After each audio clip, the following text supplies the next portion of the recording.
কেন তুমি সূরা ফাতিহা পড়ো? সহিহ বুখারী 756 নম্বর হাদিস, আল্লাহর নবী সূরা ফাতিহা পড়তে বলেছেন, তাই আমি ইমামের পিছনে সূরা ফাতিহা পড়ি। ইমামের সূরা ফাতিহা মুক্তাদির সূরা ফাতিহা হয়ে যায়।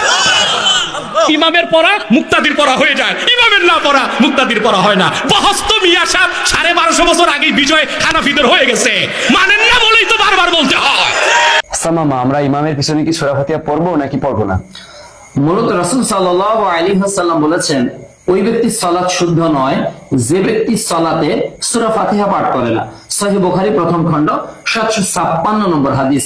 কাজেই ইমামের পিছনে অথবা নিজে নিজেই যে কোনো সময় ইমামের উঁচু কণ্ঠের সূরা অথবা নিম্ন স্বরের সূরা যে ভাবেই ইমাম কেরাত পাঠ করুক না কেন, প্রত্যেক মুসল্লিকে কমপক্ষে সূরা ফাতিহা পাঠ করতেই হবে, না হলে তার সালাত শুদ্ধ হবে না।